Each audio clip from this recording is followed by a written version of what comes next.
이게 이제 감각적 욕망을 즐기면서 산다. 이런 말씀이 부처님께서는 그런 말씀을 잘 안 쓰셨는데 여기에는 제가자들도 감각적 욕망을 즐기면서 살이한다. 그런데 이제 그 내용이 감각적 욕망을 즐기면서 살이라고 하셨는데 어떻게 이제 즐기면서 살이하냐 그 내용이에요. 어떻게 즐기면서 살이하냐. 보통 부처님께서는 감각적 욕망을 버리라고 말씀하셨는데 여기서는 감각적 욕망을 즐기면서 살이한다. 이게 이제 제가자들 기준이에요. 출가자들 기준이 아니고. 그 내용 한번 잘 들어보세요. 극고독 장자가 세존께 다가갔다. 극고독 장자는 누구세요? 부처님 당시에 보시를 아주 많이 하신 분이잖아요. 아주 부자였고 그래갖고 이제 부처님한테 많은 보시를 하신 분이라 극고독 장자께 세존께 다가갔다. 가서는 세존께 조를 올린 뒤 한곁에 앉았다. 한곁에 앉은 극고독 장자에게 세존께서는 이렇게 말씀하셨다. 우리가 이 내용도 좀 생각해 볼 게 뭐가 있냐. 부처님께 우리가 새해 어른한테 어떻게 해요? 세배를 하죠. 세배를 하고 한쪽에 앉잖아요. 그게 어른으로서 존경할, 집안 어른으로서 존경할 분이니까 인사를 하는 거라. 세배. 그죠? 예전에는 또 뭐예요? 동네 어른들이라든가 집안 어른들한테 세배 드리러 다니잖아요. 여기서도 뭐냐면 부처님은 존경하는 분이잖아요. 우리가 존경하는 분이니까 어른한테 인사를 드리고 한쪽에 앉았다. 그러니까 절을 열심히 하는 의미는 뭐예요? 부처님을 존경하는 의미지 거기서 더도 덜도 아니고 그러니까 그런 부분을 잘 생각해 보면서 우리가 절을 어떻게 해야 하는가, 뭐 108배의 의미는 어떤 의미인가 이런 관점에서도 우리가 이제 깊게 한번 생각해 볼 부분이 있어요. 무조건 되고 절하는 게 저기가 아니고 부처님을 생각하는 마음, 그리고 부처님한테 감사하는 마음, 그거 아니면 부처님 진리에 대해서 감사하는 마음으로 인사를 드리는 거지 부처님 뭐 좀 주세요, 뭐 좀 주세요가 아니고. 장자여, 제가자는 가끔씩 혹은 기회가 주어지면, 가끔씩 그거 아니면 기회가 주어지면 감각적 욕망을 즐기는 바, 그 제자가 얻어야 할 4가지 행복이 있다. 감각적 욕망을 즐기는 바 4가지 행복이 있대요. 첫 번째가 뭐냐? 소유하는 행복. 저기 제가자분들 입장에서는 소유하는 행복이 있어요, 없어요? 있습니다. 우리가 어렵게 돈 벌어서 아파트를 하나 구입했어. 그죠? 그러면 기쁨이 일어나요? 안 일어나요? 일어나요. 기쁨이 일어나죠. 그게 이제 소유의 행복이라고 해요. 소유하는. 그거 아니면 뭐, 또 다른 부분에 대해서 그런 관점을 우리가 이제 비춰볼 수 있겠죠. 그 다음에 두 번째는, 우리가 돈을 벌었어. 돈을 많이 벌어가고 통장에 1억 있다 했을 때 기뻐요, 안 기뻐요? 기뻐요. 의지처가 되잖아요. 그런데 그걸만 갖고 있으면 돼요, 안 돼요? 또 써야죠. 그러니까 이제 거기서 두 번째는 재물을 누리는 행복. 재물을 누리는 행복은 갖고만 있지 않고 올바른 관점으로 쓰는 행복을 말씀하는 거라. 가족을 위해서 쓰던 사회를 위해서 쓰던, 여기서는 이제 그런 행복이 가족을 위해서, 사회를 위해서, 그거 아니면 또 이제 어려운 사람을 도와주는 그런 관점도 들어가요. 그러니까 우리가 알고 있는 단순하게 희노애락을 즐기는 데만 쓰는 게 아니고 올바른 관점에 쓰는 행복. 그게 이제 두 번째고, 세 번째는 뭘까요? 세 번째. 어떤 행복이겠죠? 세 번째 한번 생각해 보세요. 이게 맞히기가 쉽지가 않아요. 에? 나누는 행복? 나누는 행복이 여기 뭐예요? 재물을 누리는 행복에 들어가 있어요. 재물이 있어야 나눠주지. 나눠줄 때 뭐예요? 거기서 행복이 있잖아요. 그죠? 그게 이제 누리는 행복이라고 말씀하시는데, 그 다음에 세 번째는 빚이 없는 행복. 우리가 사업하시는 분이든 내가 열심히 벌어갖고 아파트를 샀을 때 내 돈 전체로 샀느냐, 대출을 받아서 샀느냐, 또 이것도 걸리잖아요. 이제 뭐 한 10%만 빌려갖고 샀어. 나머지는 내 돈이야. 이라면 부담감이 덜 가지만 내 돈은 10%고 빚은 90%면 불안해요? 불안하지 않아요? 불안해요. 금리가 오를 때마다 불안해요. 그렇기 때문에 또 사업하시는 분들은 뭐예요? 빌리잖아요. 정부에서 어디서. 그러면 항상 불안해요. 잘 될 때는 덜하지만 경제가 조금 어려울 때는 불안해요. 그렇기 때문에 부처님께서 세 번째는 빚이 없는 행복. 우리가 예전에는 빚이 없는 건 당연했지만 지금 세상에는 정부의 돈은 쓰는 사람이 임자야. 그리고 빚을 많이 내잖아요. 못 갚으면 어떻게 해요? 무슨 파산신고니 해갖고 안 갚으려고 어떻게 하면 많이 빌려서 안 갚을까 노력해. 요즘에는 파산신고를 하든 주위 사람한테 처음에는 그런 마음이 아니겠지만 빌리고 나면 어떻게 해요? 빌려줄 때는 고마운데 받고 나면 어떤 마음이 일어나요? 보편적인 사람은 안 그렇지만 어떤 사람들은 안 갚으려고 노력해. 그리고 또 빌려준 사람은 어떻게 해서라도 받아내려고 해. 이자까지 아니더라도 원금만 달라고 해. 원금까지만 아니더라도 뭐 반 이상은 좀 갚으라고 하던 그잖아요. 그게 얼마나 힘들어. 빌려준 사람이 더 힘들어. 받는 소리에 뭐요? 갚으려고 하는 사람은 태평해. 그런 사람들이 양심 없는 사람들이 일부 있다는 거예요. 다 그런 게 아니고. 그 다음에는 마지막에는 뭘까요? 마지막 행복. 이건 되게 중요한 부분인데 마지막 행복. 제가자들이 누리는 행복 중에 비난받을 일 없는 행복. 비난받을 일 없는 행복. 비난받을 일이 없어. 내가 살아오면서 밖에서 인생을 살아오면서 주위 사람들한테 객관적으로 내 자신을 바라보니까 내 자신은 비난받을 일이 없는 것 같아. 그랬을 때 어떤 마음이 일어나요? 어떤 마음이 일어날까요? 떳떳한 마음이 일어나죠. 어디를 가도 나는 떳떳해. 어디 모임에 가든 어디 잘난 데에 가도 나는 떳떳해. 내 인생을 떳떳하게 잘 살았기 때문에. 그런데 내가 나쁜 짓 해갖고 돈 벌어갖고 성공했어. 그 사람은 떳떳해요? 안 떳떳해요? 정치하려고 하다가 뒷조사하면 뭐가 나와요? 문제가 다 나오잖아요. 그냥 조용히 산속에서 살면 괜찮은데 뭔가 해볼 만한, 뭔가 돈 있고 능력이 되니까 뭔가 하려고 해. 그러니까 뭐예요? 뒷조사하니까 문제가 다 터져. 자기도 몰랐던 문제들이 나와. 네. 그렇기 때문에 내가 앞으로, 그 아니면 우리 식구가 앞으로 정치라든가 뭔가 하고 싶다면 지금부터 철저히 청정하게 살이야 검찰에서 어디서 뒷조사를 해도 문제가 안 걸려요. 괜히 돈 있고 조금 뭔가 잘 나간 마음에 뭔가 해보려다가 집안 망해요. 왜? 뒷조사해갖고 그거 문제가 터지면 뭐예요?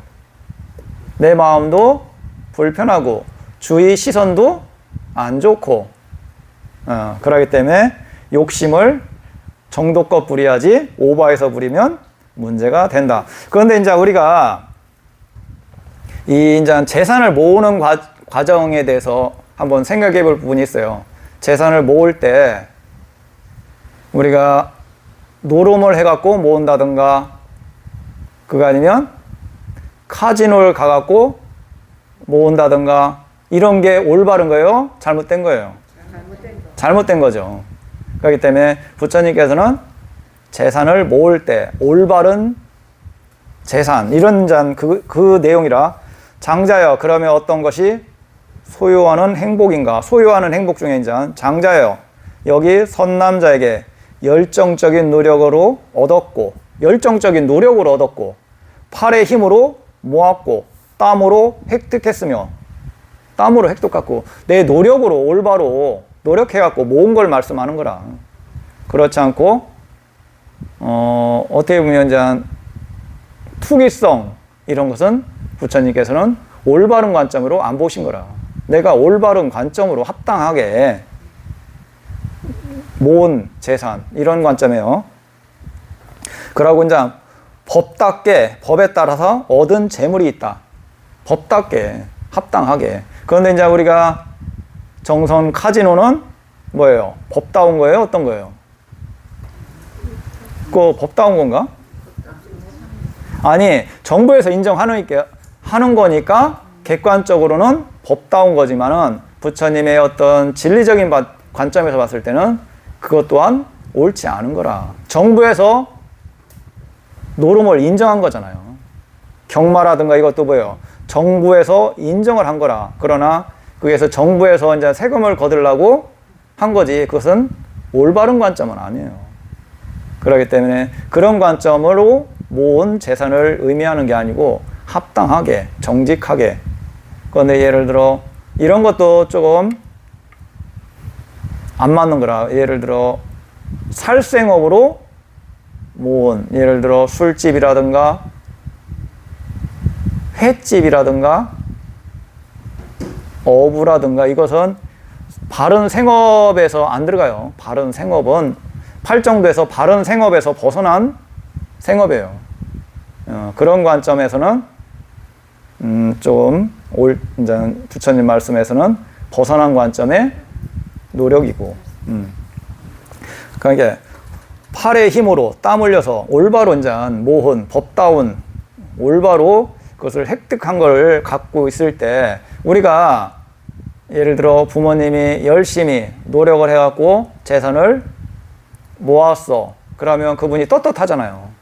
그런데 예를 들어 어디 노름을 해갖고 그거 아니면 어떤 저것도 우리가 객관적으로 보면 복권이라든가 이것도 어떻게 보면 한 방의 어떤 이런 기회를 노린 거기 때문에 그런 부분도 생각해야 할 부분이 있어요. 그것 또한 정부에서 세금 때문에 그러지만 우리가 예를 들어 복권을 당첨돼 갖고 30억이 당첨됐으면 기분 좋아요, 안 좋아요? 좋죠. 그런데 그 돈을 노력한 거와 의미를 부여해서 올바로 써요. 그 관점하고 쓸 때 틀리겠어요? 틀리게 쓰겠죠. 마음에서 이게 내가 운 좋아갖고 이 돈을 벌었어. 그런데 뭐 이런저런 데다 쓰고 또 뭐 차 사는 데다도 쓰고 이런 경우가 많잖아요. 그게 이제 내가 땀 흘려서 열심히 힘들게 모은 재산이 아니기 때문에 그렇게 되는 거예요. 우리가 주식으로 돈을 버는 것도 그런 식으로 쓰지 않아요. 그런데 내가 예를 들어 하루 일당 어디서 노동을 해갖고 일당을 10만 원씩 모았어. 열심히 한 달 동안. 그런데 그것을 한 방에 술집에서 날려요, 안 날려요? 정상적인 사람은 안 날려요. 내가 한 달 동안 열심히 아침에 일찍 일어나서 모은 거기 때문에 그 돈을 아껴서 올바른 관점으로 써요. 그런데 내가 운 좋게 복권을 긁어갖고 1,000만 원이 당첨되면 그런 관점으로 생각해요? 아이고 뭐 좋은 거 있으면 사고 이것 또한 뭐 생겼으니까 그런 다음에 한 몇십만 원어치는 어떻게 해요? 다시 복권을 사요. 또 운 찾아서. 그죠? 그렇기 때문에 그런 관점은 객관적으로 보면 합당하지가 않다. 그런데 이제 지혜롭게 쓴다면 그런 부분은 조금 생각할 부분이 있겠죠. 만약에 복권에 당첨돼 갖고 반 이상을 사회에 어려운 사람들한테 보시하고 나머지 돈을 자기가 의미 있게 쓴다면 그 사람은 그래도 지혜롭게 현명하게 잘 해양한 거고, 이제 그런 부분이 있어요. 우리가 이제 지금 4가지를 했는데 이 4가지 중에 어떤 게 최고 의미가 있을까요? 가치가 있을까요? 첫 번째가 뭐예요? 첫 번째는 소유하는 행복. 두 번째는 재물을 누리는 행복. 세 번째는 빚 없는 행복. 네 번째는 뭐예요? 비난받을 일 없는 행복. 이 4가지 중에 어떤 관점이 최고 가치가 있다고 말씀했을까요? 부처님께서? 네 번째요? 비난받을 일 없는 행복. 왜 이게 최고 중요한 것 같아요? 예? 떳떳하니까. 돈 없어도 떳떳하고요. 돈 없는 떳떳함이 좋아요. 돈 있는 불편함이 좋아요. 돈 있는 불편함이 좀 낫지 않을까요? 우리가 엉뚱한 기대 심리로 많이 투자를 하잖아요. 그래갖고 돈을 벌었어요. 그러면 불편하면서도 행복함이 있어요? 없어요? 불편한지도 몰라요. 뭘. 그게 좋아요. 그냥 가난한데 떳떳해. 이게 좋아요. 그래갖고 그렇게 사신 분들이 그런 독립군 그런 분들은 뭐예요? 나름대로 나라에 떳떳한데 아주 힘들게 사셔요. 그분이 좋아요. 그거 아니면 해갖고 나쁜 짓 해갖고 잘 사는 사람이 좋아요. 뭐를 선택할 거예요? 선생님 뭐죠? 선택할 텐데 문장으로 이제 이 부분 중에 그런데 이제 우리가 왜 여기서 말하는 거냐? 여기서 이제 우리가 이 정도 재력이 있다든가 능력이 있다든가 이랬을 때 뭐예요? 연령이 어느 정도 충만됐겠죠. 사회생에 대한 연령이. 그러면 50대 이상, 그 아니면 60대 이 정도에서는 뭐를 생각해요?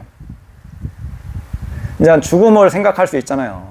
죽음을 생각할 수 있는 나이예요. 그러면 여기서 돈을 벌면 얼마나 더 벌을 거고, 죽음의 관점에서 돈 있으면 편안해요? 떳떳해요? 돈이 있으면 떳떳한 게 아니고 내가 그런 어떤 비난을 받을 일이 없을 때 떳떳해요. 죽음의 관점에서 불안하겠어요? 나는 죽음의 관점에서 떳떳한 죽음을 맞이할 수가 있어요. 그렇기 때문에 최고 가치가 있다. 부처님께서는 그 관점이 최고 중요시 말씀하세요. 죽음의 관점이라든가 이런 관점에서 나는 떳떳하기 때문에 어디를 가도 나는 떳떳하기 때문에 행복감이 있어요. 이게 최고 의미 있는 관점이다. 예, 궁금한 거 있어요?